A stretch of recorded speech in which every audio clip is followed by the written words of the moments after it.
Hi, this is Carrie Brownstein. This is DJ Premier. This is Darren Aronofsky. You got the RZA right here. Rose McGowan. Radiohead. Aisha Tyler. Tribe Called Quest. Fred Armisen. Fritz Paul. Javier Munoz. Seth Meyers. Frankie Cosmos. Flying Lotus. Hi, we're Chaim, and you're listening to the Talkhouse Podcast.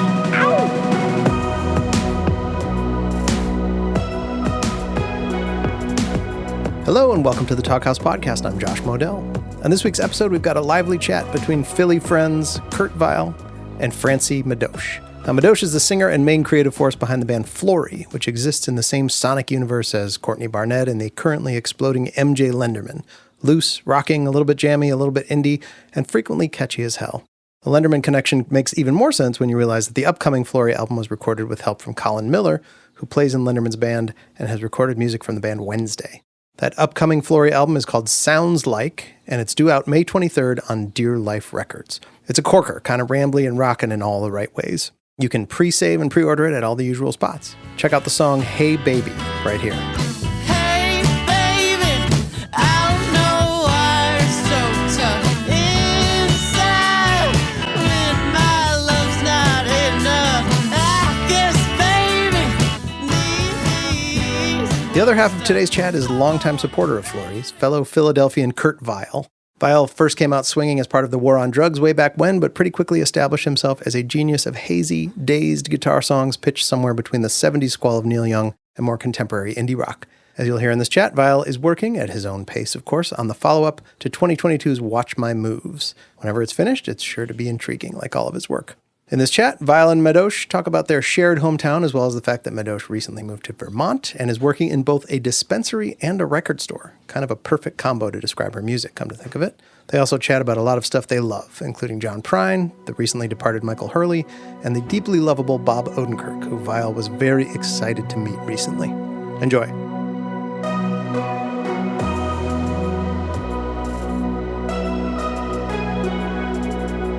What's up, dude?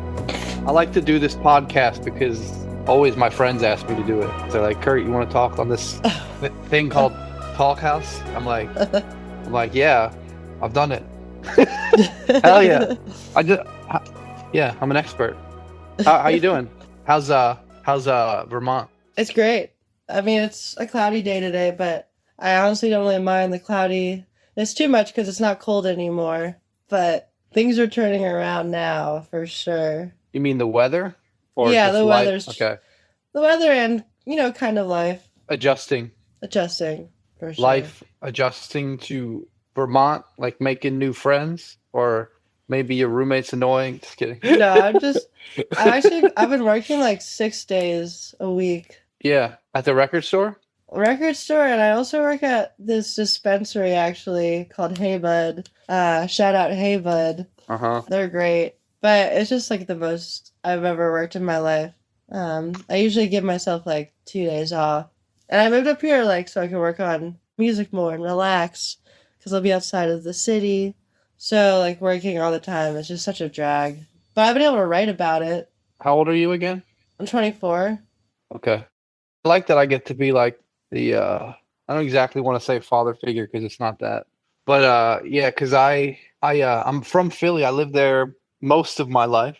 But I went to Boston for like 2 years. And when I moved into the city, into Philly, right after high school in 98. Lived there for a year. I did the same thing. Yeah. And then for a couple of years, I went to Boston because my girlfriend, now wife, was going to grad school there. And I worked a fucking forklift job, like unloading tractor trailers. And then when I came back, I was 23. I worked at the Philadelphia Brewing Company. It was Yards then. I worked there for... Oh, Yards. From 2003 when I was 23 until I conveniently got fired in 2009 when I was 29. And nice. I just signed to Matador. And you're 24. You're busted. You're gonna bust your ass for like 5 seconds, I bet, and then you're gonna be making a living on this music thing, which you already are when you're out there. But then this is the downtime, and this is downtime. This is downtime before the record drops, and then you're gonna go back out there and you're gonna be busy again. Yeah. And you went to Vermont. It seems pretty fancy up there, but it's beautiful. It'll turn into spring, and you're like, I love it up here. Yeah. But I feel that. I love that. I love that you're busting your ass. Thanks, ways. man. I'm trying to like save up a bunch of money so I can like take myself on like a nice like tropical vacation at the end of the year. Yeah. I'm working this much with the thought that I'll be rewarding myself later on. Of course. So I feel proud of myself. And like it hasn't like clogged up my ability to write.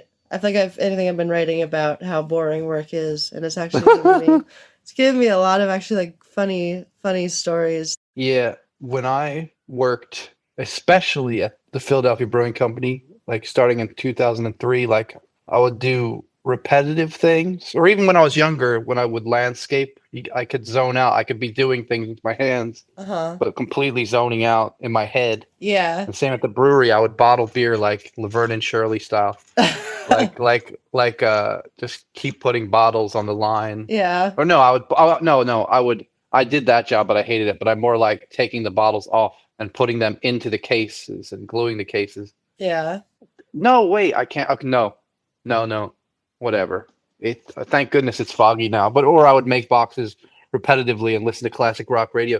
But whatever, I'd be writing songs like literally in my head at that same time. Do you ever do that when you drive? Do you like come up with songs as you're driving? Yeah. That's always so fun. I like it because, well, I guess it's sort of bittersweet because I also miss, my brain is so fragmented now, or through experience and maybe getting older and losing brain cells and like responsibility combined. Like I used to like make a song from beginning to end, you know? Yeah. Like on a guitar, but now there's so many ways to make a song that I'm taking it in every which way through like technology, or, you know, your phone is instantaneous. You just, you know, say a lot of times I'll listen to music on the radio and it'll get me pumped, and then all of a sudden I hear my own song out of that or something.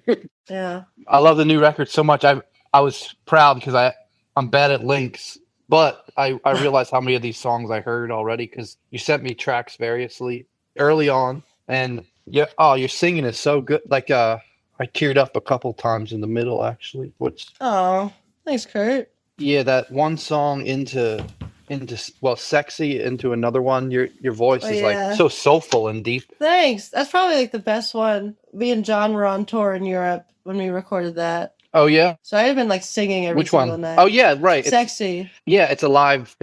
You hear the clapping at the end. It's actually live in Leeds. Right. Live at Leeds. Is that pretty sick? That's when you went on that duo tour. Yeah, it was pretty sick. With John, where you truck flipped over at 19. That's the other one. Those two in a row. Your voice is so soulful. Thanks, man. Oh, or Big Something. Oh fuck. All of them though. Oh. Oh yeah, that tour with John where you covered Speed of the Sound of Loneliness. That one. Oh yeah. Which I covered. It's a John Prine song. But I love that you did the outro of the song, which is my outro. I came up with that right before I got into the studio. I was partying too many nights in a row, and when I was finally time to go into the studio, I was pretty depleted. And then I came up with that. Run, whoa, run. Yeah, and I love the way you and John harmonize together. Oh, thanks, man. John moved up here with me. Did you know that? Yeah, I know that. That's when I made that joke about the roommate thing. I just forget. It's been so long. It's been so long. Can I tell you something? Yeah. John and I actually broke up. Oh. I'm sorry. It's good though. It's good though. Yeah. It's actually completely good. We're even like better friends now. So. Does he live with you? Yeah. I mean, living together wasn't a problem. We were just like, let's just be friends and just like do that because relationship stuff is weird, and we're both going through different parts of our lives and stuff, and we just realized that we were pretty committed to each other and we didn't want to like fuck that up. But now it's even better, I think. Okay, cool. You sure? Yeah. Okay, cool. Definitely. Yeah. Great. I mean, I probably wouldn't have brought it up in the middle of an interview. On a Zoom. It was bad, yeah. On a Zoom call, it's gonna be online. But yeah, John's away right now. He's just hanging out on tour with Saturn, and I'm up here working. That's his band. Well, he plays guitar and he plays pedal steel and he sings, but another person is like the band leader.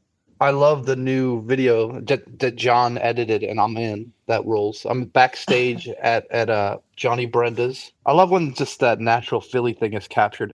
we met by going on tour together. I heard your name through the grapevine a lot before we actually met, and then we toured, and you were having fun on stage every night. But then I was like, I can't believe these kids are actually in Philly where I live, and we. But more than that, we actually get to play together every night. So it was sort of like that went straight to my heart, because people don't. When I come home, I have great friends and family, but I don't see them all the time because I'm used to either being home and taking it easy while I can, or being out on the road and being backstage and playing every night. And it was like, the whole package was amazing that you were actually in Philly too. And then I remember you told me you moved to Vermont in a text or something. And then I said it out loud to my daughters. I was like, oh, I just found out Francie from Florry is moving to Vermont. And I guess my tone of voice was enough that my daughter Wilda, she like hugged me. She's like, it's okay. And I was like, oh, because it's like it's funny, but it's sort of like, it's interesting because we play music, so it's just like a family affair or something. But people, because of that, like a lot of a lot of the normal. It was nice to just have the whole package, or like go see you at like Free at Noon XPN, or have a reason to. I find that the only reason I go out is to see a show or something, or if I'm supposed to go out. So and look at you now, you're working like a dog up there in Vermont. Yeah. Well, I'm gonna go on the road soon. Yeah. I'll give you a start. I've been working out so I can have Bruce Springsteen arms this summer. Wow. Yeah, I've been actually going to the gym every single day, working out the arms and the legs. I'm gonna try to wear tank tops all summer. Wow. And do like crazy like guitar tricks. I'm excited. I have a lot to look forward to, I think. So it's keeping me going through the work. The music has got those workout theatrics when like when you're on stage. I didn't bat an eye when you said you want to be doing stage tricks or whatever. Like on the new record, probably like the old record, but you tell me, is it mostly live? Ideally, you just want to be live as possible, right? Or do it's pretty live. Yeah. The like thicker songs, like the movie song, I recorded like that riff like just over and over again. I probably like recorded it like 4 times on electric guitar. And then I did like other like weird little licks in between everything.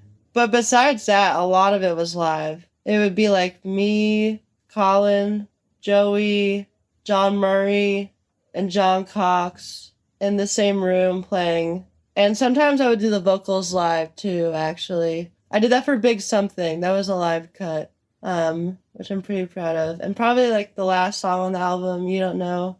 Yeah. And a lot of that stuff was just live just because it feels good. Yeah. And I think I sing the best when I'm just like playing the guitar and stuff and everyone's around. I hate headphones, and it's getting more and more of a problem. Like, or if I don't sing while I play live, it's just so unnatural for me to like be there in headphone booth and try to do it right. But that's sort of like mental hurdles. But it is true. It's also in the moment capturing that live thing, or playing guitar and singing is where it's at. The Pretty Eyes song, that was also live, which probably was like maybe like the best live performance of the album, because we like recorded like almost every single instrument live, and that one I'm like the most proud of. That's gonna be the next single. Pretty Eyes. I think you sent me that when you had just made it. I remember hearing it and loving it, and your voice is like deeper and soulful. Thanks. And I love Big Something for that same reason. Oh, and also, thanks. Who's singing harmony on the last song? You Don't Know. That's Victoria. She used to be in Florry. She's in a band called @ It's like the @ symbol. And they tour and stuff, so she doesn't really tour with us anymore. But she's great. She's from Boston, or lived in Boston, and then moved to Philly, and then she joined Florry. And I love singing with her. She's really special. Yeah. And her band is called @ like the @ symbol. You would like it. You would like it a lot. It's cool. She's on Card Park. Oh, like the Animal Collective. Yeah. The early Animal Collective label. Yeah. And that's a hard search. She probably gets that all the time. Yeah, she does. She probably gets people not only dealing with the hard search, but people saying that's a hard search, isn't it? Well, Actually, if you go into Google and you search at and then band, their first album, Mind Palace Music, comes up. What about on Instagram? What are they on Instagram? Or she? What I are don't even know. you don't follow her on Instagram? No, I do. I'm not on it. Oh, you Yeah, but I have her you blocked. broke your phone. You have her blocked. No, I'm kidding. Oh, I did break my phone. I fell yesterday. It was funny. I was calling a phone after leaving a bar, and I was like stepping down to the street to get into my car, and I just like it was dark. I ate just it. fell. Yeah, aw. but it's chill. It's chill. I played Call of Duty Zombies after, so it was really fun. I kind of just forgot. Sorry. It was okay. It's okay. I mean, it was stressful for a second, and I was in my car like, fuck. You're an idiot. You're so stupid. But then after that, yourself? I was like, no, I'm okay. I hurt myself a little bit, but I feel fine now. You know, you break your phone, you break the screen, you can get it fixed. I learned that you can break your phone the hard way. My brother Paul, Jelloman, he like screwed me so hard. While I was out on tour, he was taking my van, unbeknownst to me, to festivals to sell his bootleg merchandise and things. And then I found out, and I was like, "You're out. And then he's like, "All right." And then he said he fixed my van, put all the right fluids in it, etc. And my tour manager, I had like 2 days off or 1 day off, and I had to cross load all our gear into my van from a Sprinter, and he was going to drive it from Philly to Portland, Oregon, on the other side of the country. And then we load the whole thing up, and then my tour manager drove the van in the parking lot 10 feet, and it broke down. So basically he ran it into the ground. And then anyway, I was so mad I smashed my phone against something. But I looked. The cool thing about it was that I looked at my phone, and at first it didn't have any. You didn't see any breaking, and then it like appeared. It was like a delayed shatter, But the new phones are much harder to break, and they sound really good. I have a really shitty Android. It's so bad. Like if I try to take a picture of something and like the lighting in the room is dark, the picture of what I'm holding, the item will be like completely like covered in darkness. Well, It's terrible. are you anti-iPhone? I just happen to have an Android. I'm on my stepdad's phone plan, I think, still. Okay. But I think I'm gonna get an iPhone again soon because they seem way better. I still want your friend Victoria's band's Instagram handle while we're at it. Oh yeah.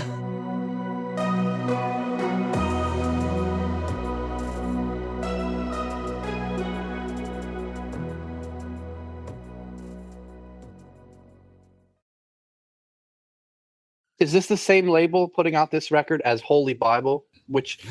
Yeah, it's the same one. Which is, I can't remember. Did they put out MJ Lenderman in the past? They did. They did like 4 of his records or 3 or something. But yeah, they're people I've known since I was like 15 years old. Did they put out Someone Get the Grill Out of the Rain? Yes, they did. That's them. Someone Get the Grill Out of the Rain. Yeah. I love that song. I know. I really love that song. Yeah. That's the song that hit me. My brother Paul, the same one who made me smash my phone, he sent me that song. He had just seen him play Johnny Brenda's Where We Played, or in the back of the video. Florry played that show. Oh, you opened that show? Yeah, we were on tour. That's so awesome. Well, I think that this new record should do really well. Thanks, man. So I don't think you're going to be working these day jobs much longer. I don't mind. It's also like I only have to do this like every couple of years of my life right now.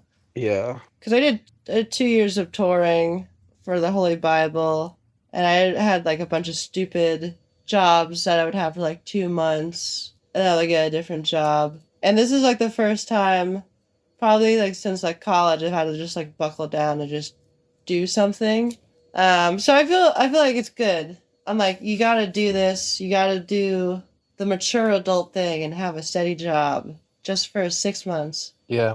I come from, a blue collar background. I never went to college, and like combined, I never wanted to go because I always knew I was going to do music. But for whatever reason, I was working full time blue collar jobs until I was 29 years old, and then but from 2003 until 2008, when my first official album came out, it was a struggle. It was a heart racing affair of how am I gonna make it in music? I was putting out my own CDRs, but I would be staying up late all night recording, and then going into the work with no sleep, things like that, as much as I could. And then, but I guess my point is, now I realize how cool that was too.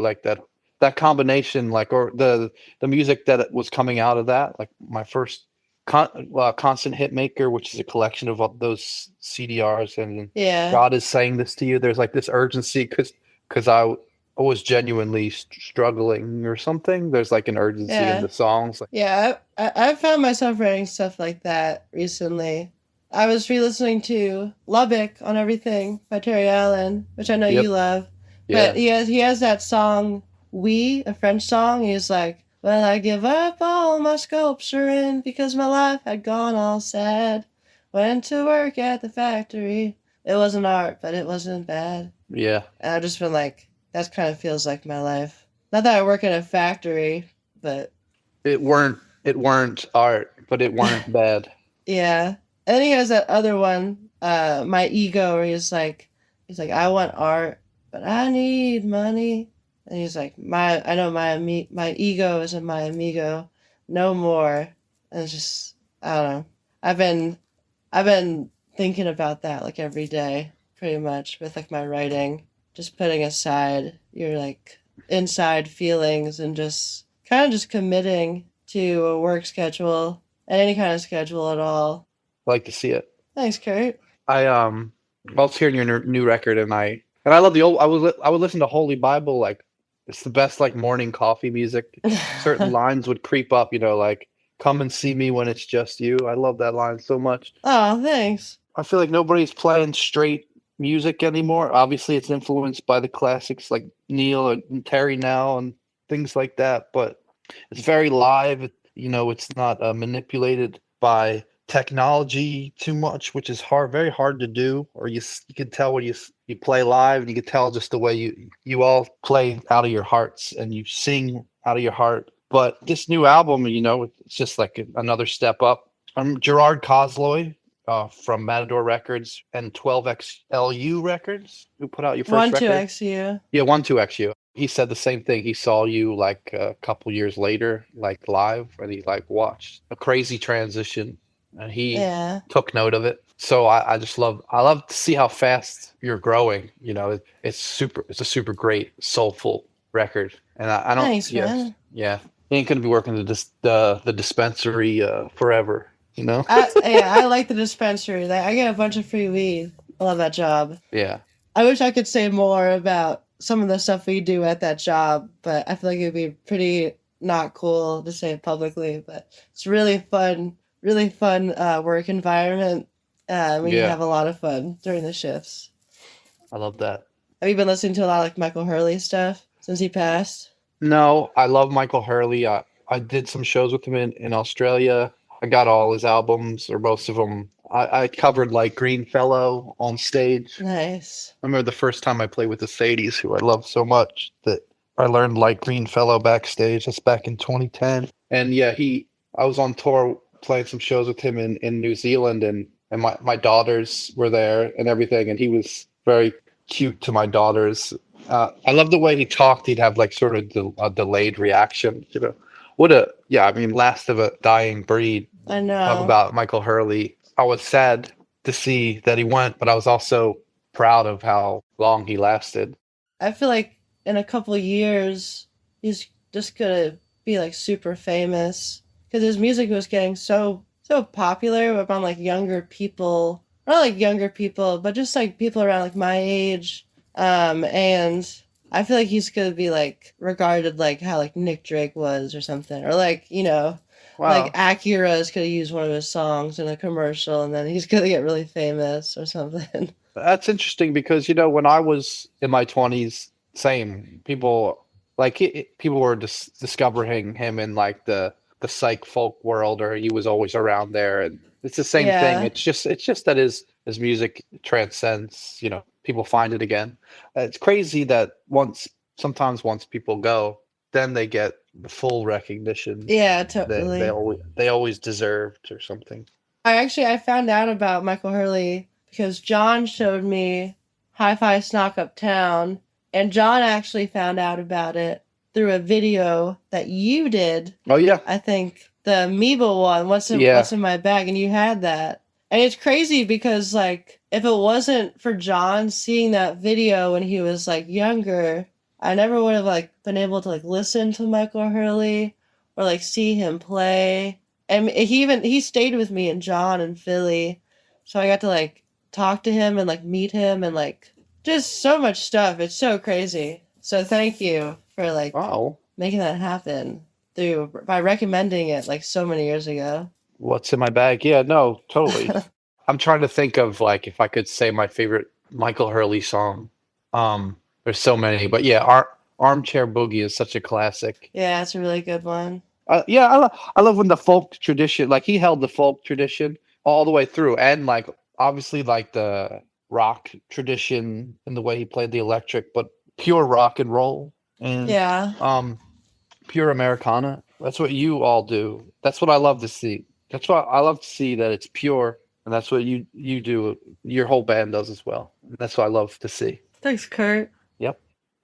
Fellow Philadelphian Mike Quinn of the record label No Quarter, he got to put out like a new Michael Hurley record recently, which was the Time of the Foxgloves, one, the most recent record that came out. It was on No Quarter.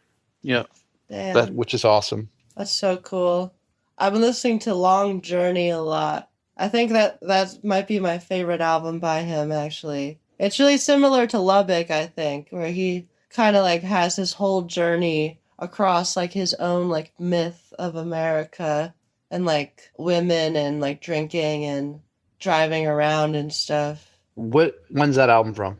It's like 1976. It has Portland water. The Portland water is swilly and cold. What else? So you say on it. So you say well, I'd do anything that you want me to do. There's a bunch. If you haven't checked that one out, you should.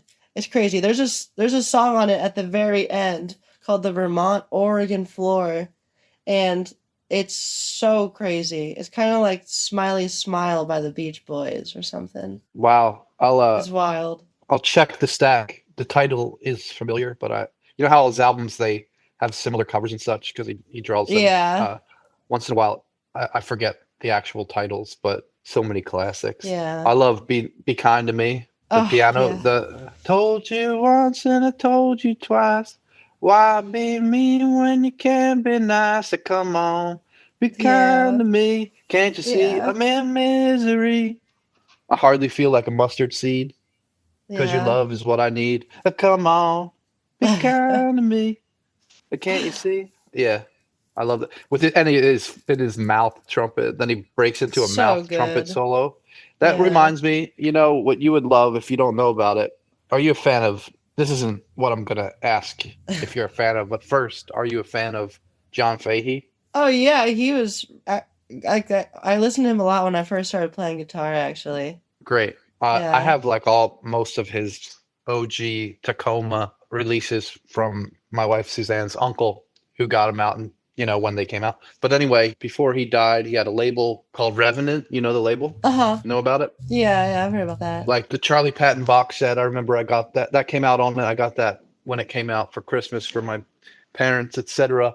But a little before he passed, or maybe it came out after he passed, but it was in the works. It's sort of like his version of the folk anthology. It's all his favorite of those old records, but it's called American Primitives, and there's Volume 1 and Volume 2. Have you ever heard this? Yeah. I love those albums when I was younger. Yeah, it's just like collections of all his favorite 78s, but there's some band on there that does that mouth trumpet thing that I can't help to think that maybe Michael Hurley was influenced by it, or maybe it was just a thing. It's like a commercial for something called New Grape.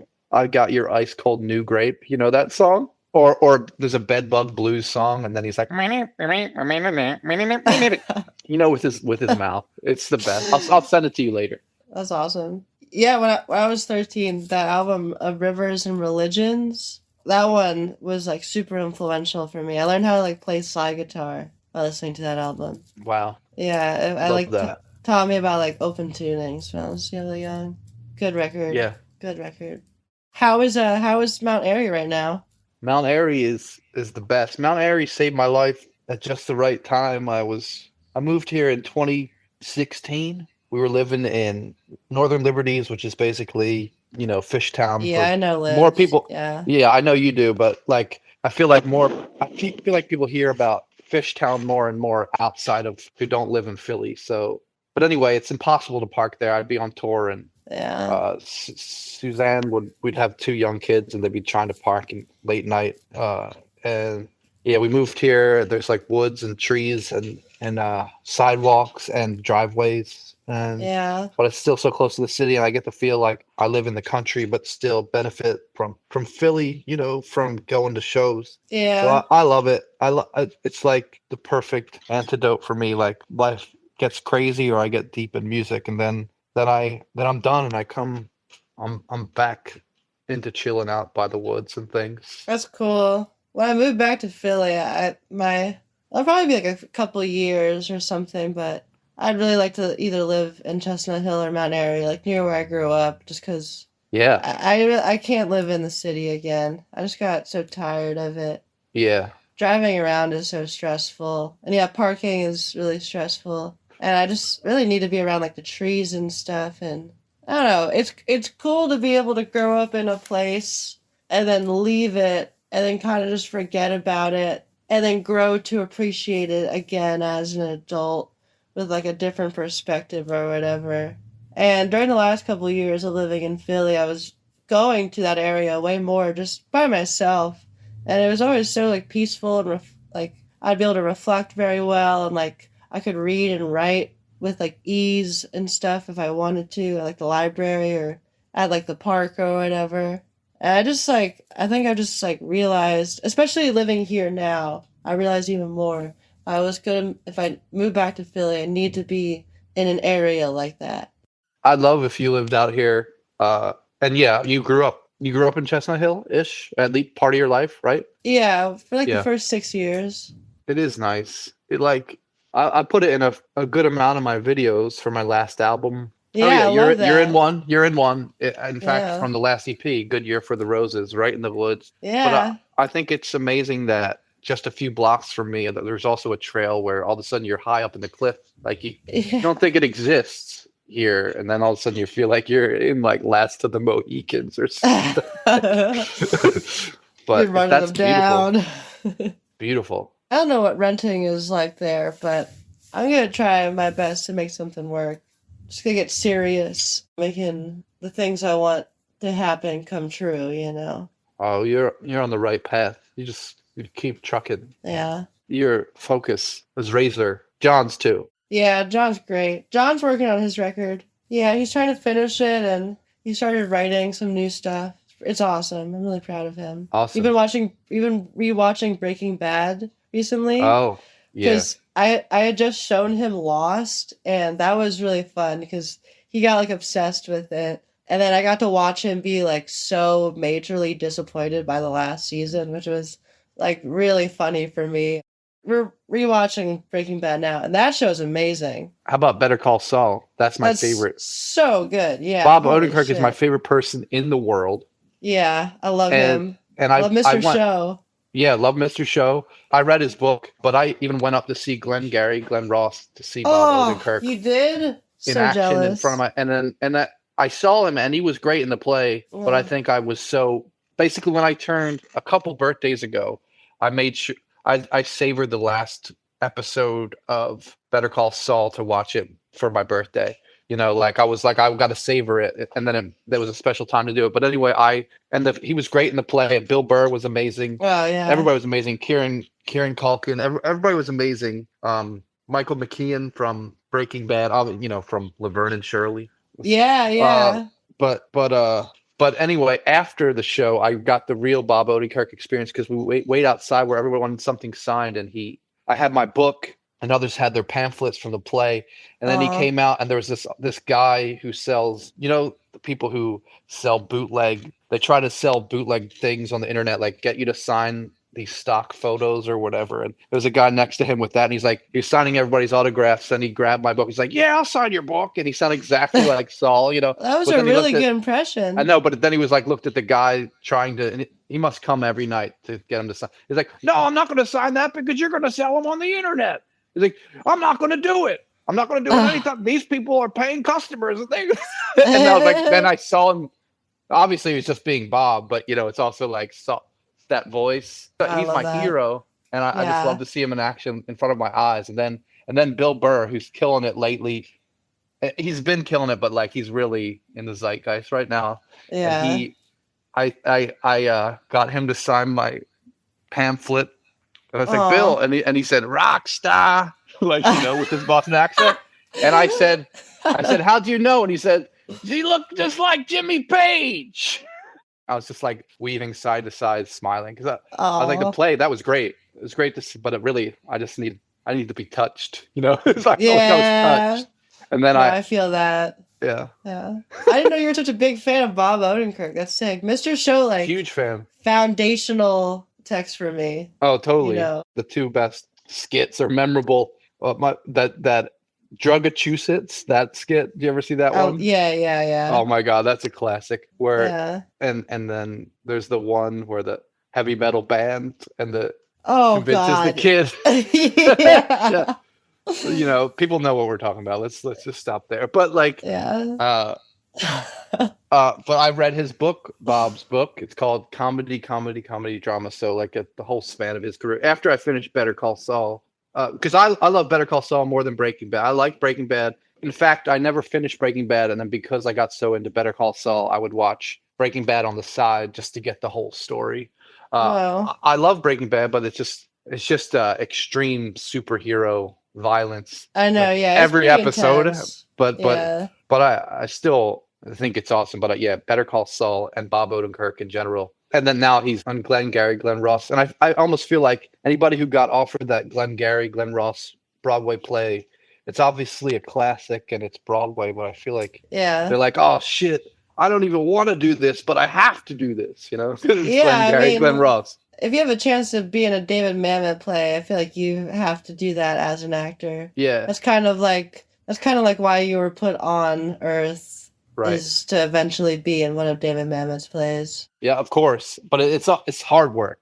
It looked like hard work. You're like, "Oh, I can imagine being like, all right, I got to take this." And obviously it's their dream too. But in my brain, I'm like, I'd be like, "Oh shit." But but then that you get to see them sort of like we play a show every night. And then if you see somebody before a show, it's obviously awkward.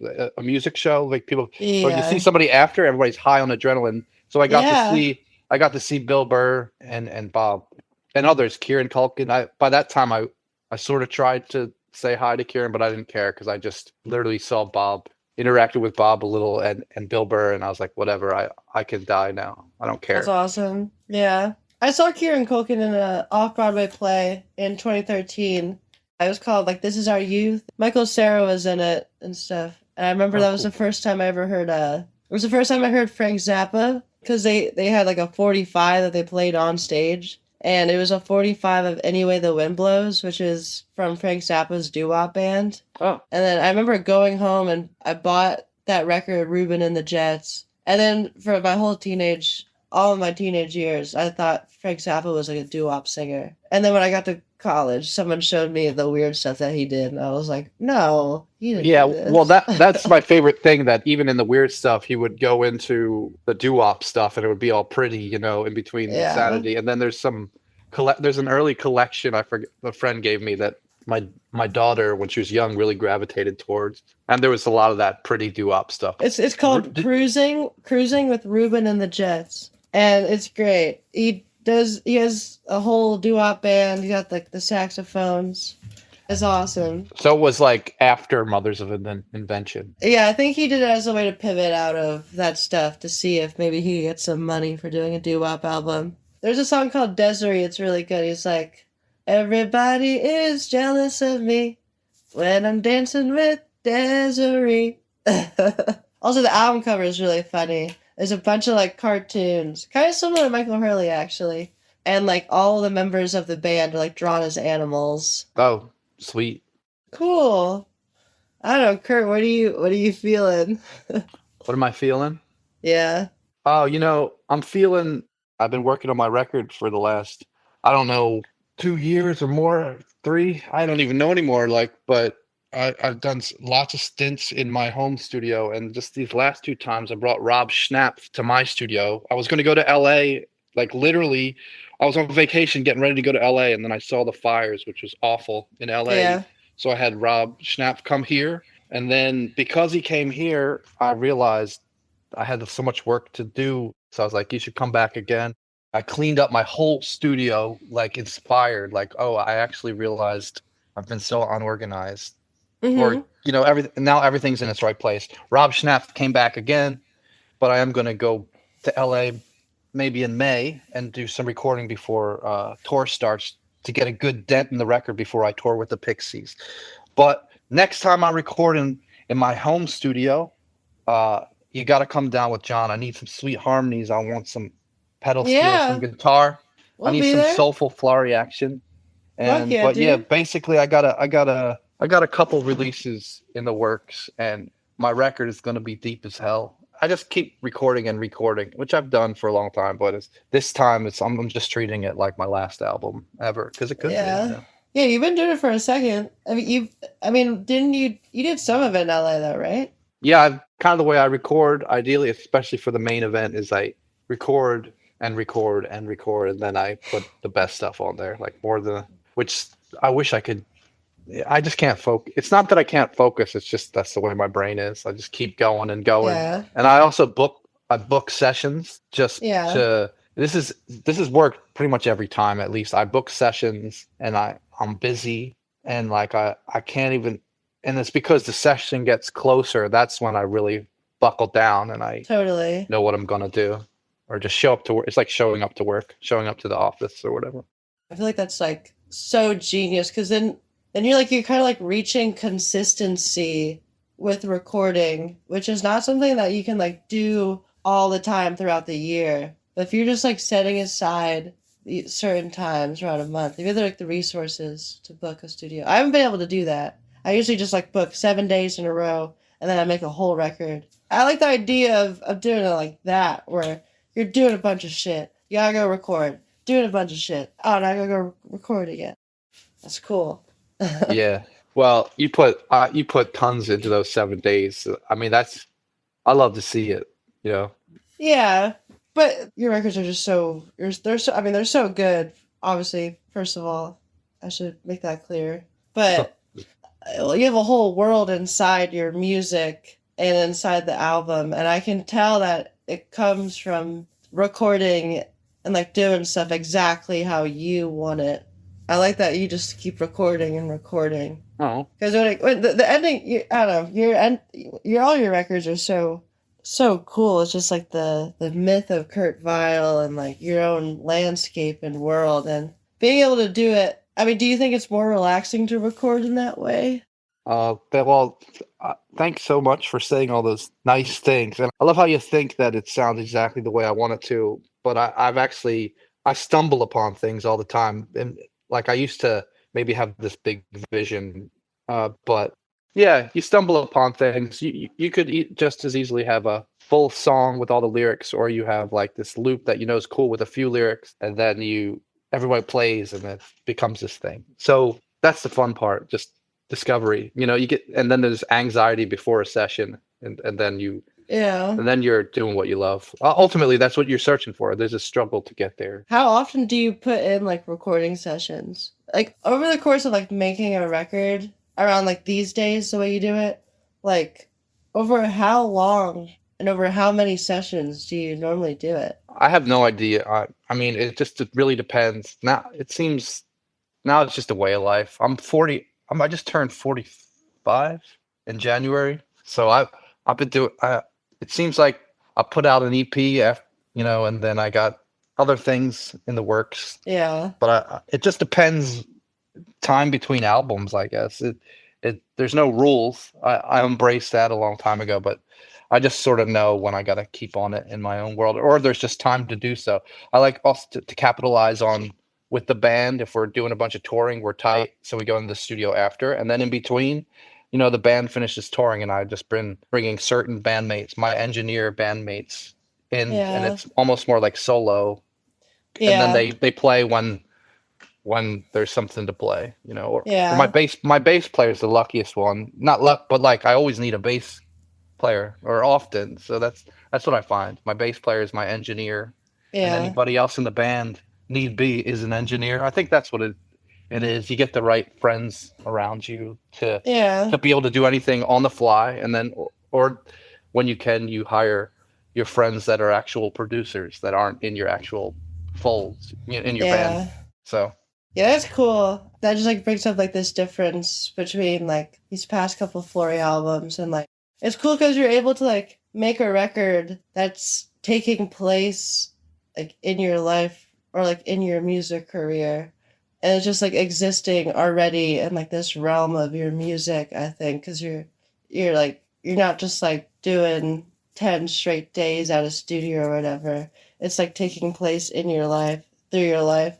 And that's just cool. I'm hoping that's ultimately what I hope to get to eventually, I think. Well, you definitely will, but I'll tell you, from me knowing you and your music, I hear all that in the 10 days that you record. I see your life, and like I see the growth, and I see all that in 10-day sessions. And I would only know that it's 10 days because you told me, Oh, damn. Thanks, man. Because you live the life. I see you on the stage and I hear you. You're a perfectionist. That's all. You're so deep in life now. Yeah. It's beautiful.